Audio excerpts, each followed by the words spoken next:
the D-Gents back. They're out. Here they are out and spawning. In the bottom left-hand corner, we have our red Terran player representing the Platinum Heroes. It is Nicoract. Nico. And spawning in the top left-hand corner, we have his opponents. We have the blue Zerg player, with the blue Zerg player himself. It is YoungYakov. Here we go. Whew. And if you're in the chat, you know what time it is. It is Gamba time. Predictions are open. Place your bets on who you think will claim the series. Best of luck in the chat, as this is going to be a much closer ZvT. In the first round, again, typically the first round series is a little bit more one-sided just because of how seeding works, but coming into round 2, we have two heavy hitters, Nicoract and YoungYakov. They're both very strong players in their own right. They're in the upper echelons of the European region, the European scene, especially in regards to their respective races over in Europe, and we'll see who will advance on to those semis. This can go either way, to be honest. This can go either way. I know that Nicoract has been looking very strong as of late, especially in the TVP matchup against Protoss, and even against Terran. I would say that he has been looking very powerful. I would say the TVZ is maybe a weaker matchup here for Nicoract, but just because it's a weaker matchup doesn't mean he's bad at it at all. He still will pose a big threat. He's typically hyper aggressive.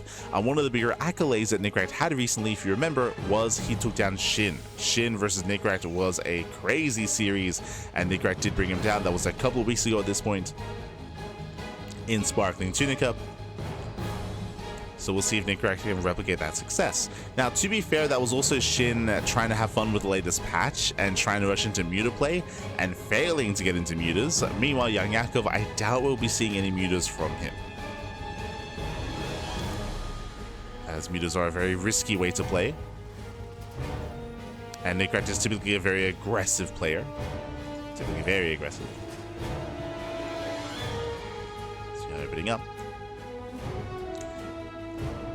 Likewise, know that YoungYakov has been on a lot of people's radar, especially this year, coming into 2025. I would say that YoungYakov, for the most part, has overtaken Wayne. Wayne was like top 5, top 4 Zerg player in Europe. And YoungYakov was typically in Wayne's shadow, at least historically. But in recent months, in this most recent year, I would say has overtaken. It also doesn't help that Wayne has been less active, right? He has been less active, he's been more rusty, and has been looking a lot more rough around the edges as a result. For now, third CC. Third CC before Starport. Economic build here by Nicoract. This is very standard. I say standard, we didn't really see this at all last series in the previous ZvT. But here, getting to a faster third base. Into a 1-1-1.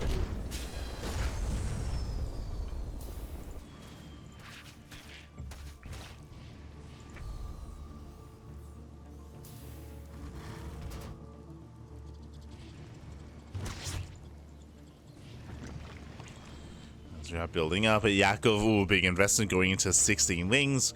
This is designed to try to get some damage done with the natural mineral line. It's a big investment. Reapers deflected. Lings, they move out on the right hand side.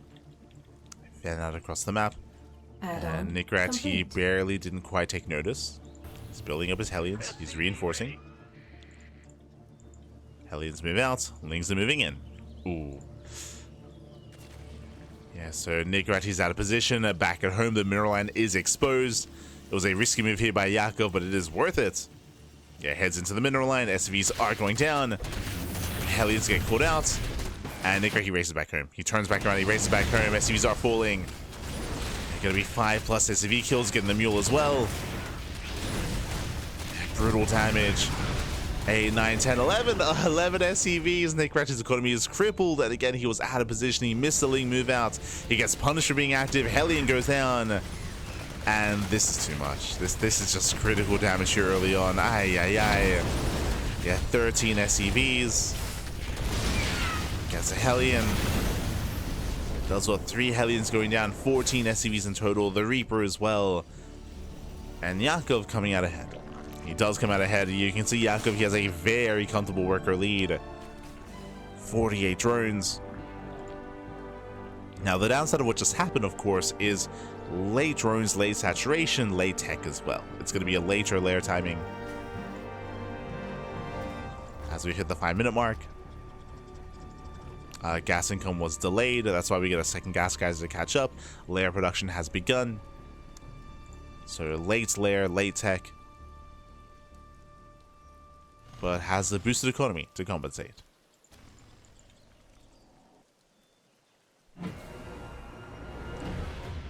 As Nicoract tries to break in.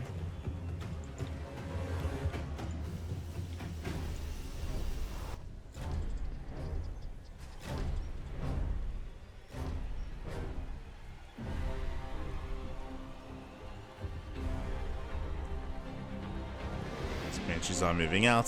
There's a lot of pressure here on Nicoract to get some damage done here with these Banshees. So he moves out with the Banshees. Third CC it cannot be taken yet as he's still not fully saturated. But he's getting there. He's recovering.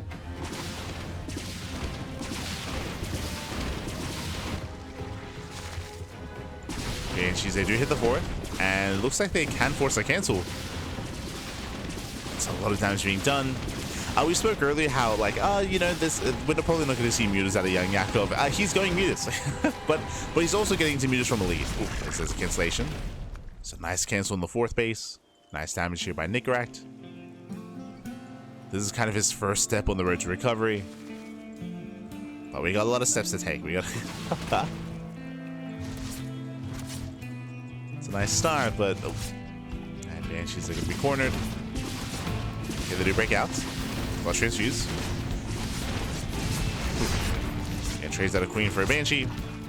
The second Banshee goes down. Brutal loss there for Nicoract. Denying the base was solid, but losing both Banshees for it now less so. Not quite worth it. Doesn't get a full scout. So checking the vision here, Nicoract, he did not get eyes on the Spire. And the mutas are coming. Spire is now done.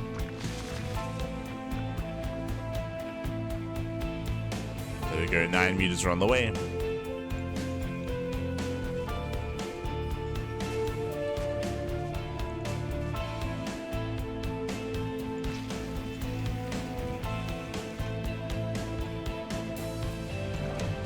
Nicoract is being active. Does move out. Yakov is in position. Does keep up. Spore moving in as well. The mutas are about to reveal themselves. Again, remember, Nicoract has no idea. No idea until now. The mutas are revealed. Gets one. Gets 2 metamax. Nice control of the YoungYakov. Doesn't lose any mutas. And Nicoract, he's stuck at home. He throws down a ring of turrets. Touch on the way.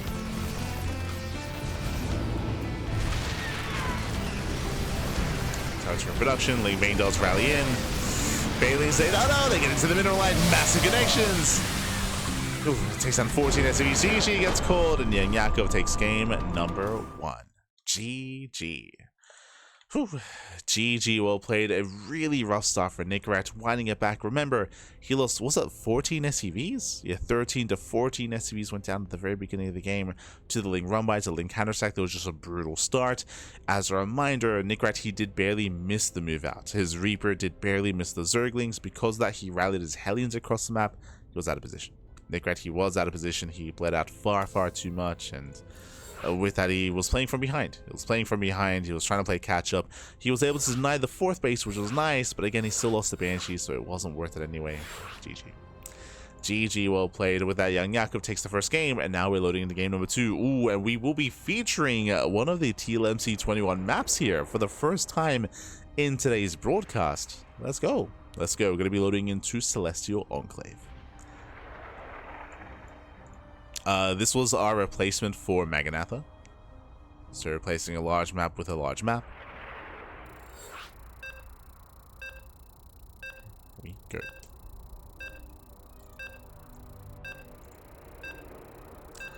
And we might see one of the more extremes here. Again, we went for one of the more standard maps into the, I believe, now new largest map in the map pool. I'm pretty sure this is bigger than Tokamak. Would have to double check.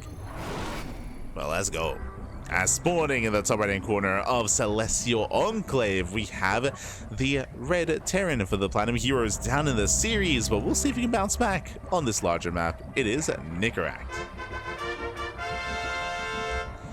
And spawning in the bottom left-hand corner, we have his opponent. We have the blue Zerg player leading the series 1-0. It is YoungYakov. And welcome one all to Celestial Enclave. This is a very large map, the map pool known for longer games, and is also one of the TLMC 21 maps as well. And what do we feature? First things first, we have a pocket base, we have a pocket expansion, but there are reduced minerals and there's only one gas geyser, so not the most valuable base. Typically you want to be taking this base as a third, fourth, or fifth expansion. I'll lean towards a fourth base at least. So you want to take this a little bit later here. There's a mineral wall leading into the triangular third. Meanwhile, we have our natural on the high ground. So a really secure natural base does have the high ground to take advantage of. There is an entrance here. There are rocks that you can knock down to gain access to the triangular third, which you should be taking as your third expansion before taking your fourth base as the pocket. Now, the fifth base is more difficult to take. So you have your relatively secure four base setup here. The fifth base is further out, whether it's top left, whether it's center left, whether it's this center high yield base as well. There are options for your expansions. You can expand on the right hand side as well. Typically the Terran player wants to be expanding towards your opponent. The Zerg player wants to be ideally expanding. I mean, they have options if they want to expand away or not, depending on how they want to spread that creep. But in general, Nicoract, he'll have the option to even take the low ground gold as his own fourth if we get there, fourth or fifth. But again, your early four bases should be relatively secure. With this worker wall, I should mention this is a worker mineral wall. Basically, Ling's attacking units cannot actually walk through this. Only workers can. So probes, drones, and SCVs. This does allow for really easier scouting. True, you can scout directly into your opponent's bases from here. Likewise, though, it also means that if this triangular third base gets harassed, you can pull the workers away through that mineral wall into safety. So they can successfully get away from ground-based units.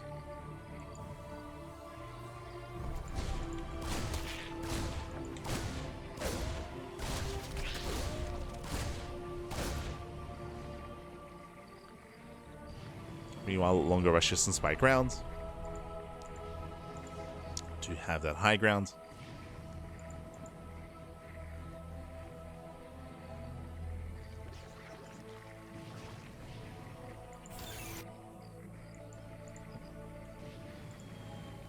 As Yakov, he is going for that linear third base. Okay. I mean, he has to, right? Unless he took the pocket base, of course. So it does go for the linear third. It does expand away from his opponent.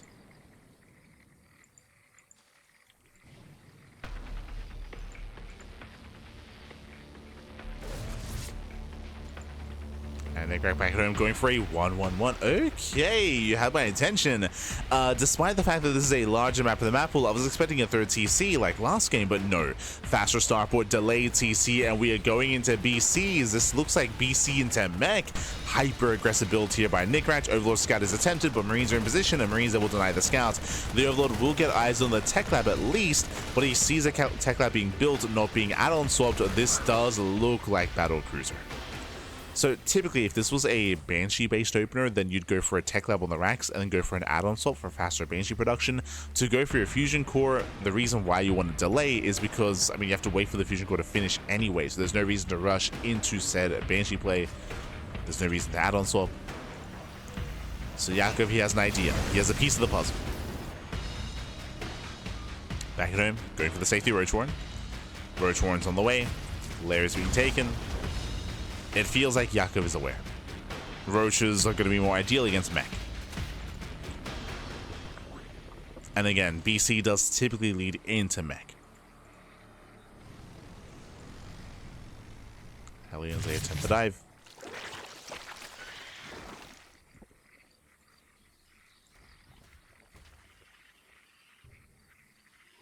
So far, Queens are keeping up. Roaches are amassing. More Queens, more Roaches. No spores yet. Ooh, we're going double starport? Oh, okay. I assumed this was going to be BC into mech. It's going to be, I mean, it still may be BC into mech, but we're going into double starport, double BC production, going mass battle cruiser. Okay. Este Nicoract. Show us what you got.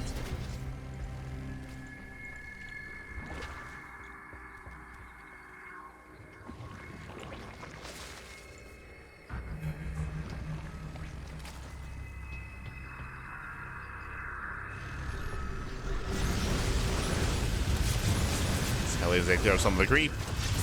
BC teleports in, he's going for the queens. It does have on the queens. No Hellbats, one queen goes down, does miss a transfuse. Second queen falls. But it looks like, yeah, there are too many roaches. Yeah, the roaches, they do hold their own. If this was Link Queen, then maybe Nicoract would have broken through.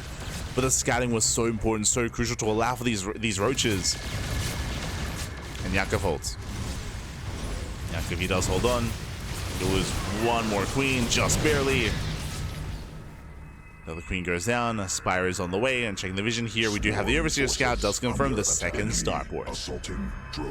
So again, 2 port, 2 PC production. Hellions, they do get into the middle, and nicely done. Drones are lining up. Getting 8, 9 drone kills. Oh my god. 10 drones go down, not bad. So Nicoract, he gets 10 drones, he takes down 4 queens. Now, the one downside here for Nicoract, remember, he's playing 2 base. He's playing 2 bases. His 3rd base is late. So late 3rd. Now, thankfully, he did save the BC. The Battlecruiser was saved. It did make it back home. We have more BCs at building up.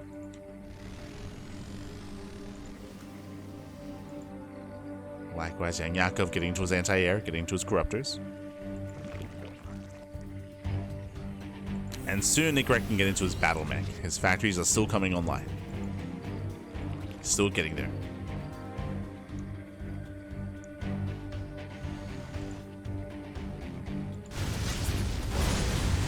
As Yakov, he's going for the pocket base. Roaches, they deflect.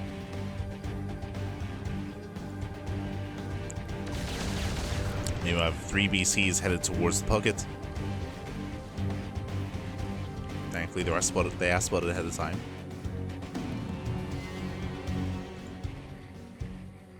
He has to be careful. Looks like he wants to intercept those roaches. And roaches, they do counterattack.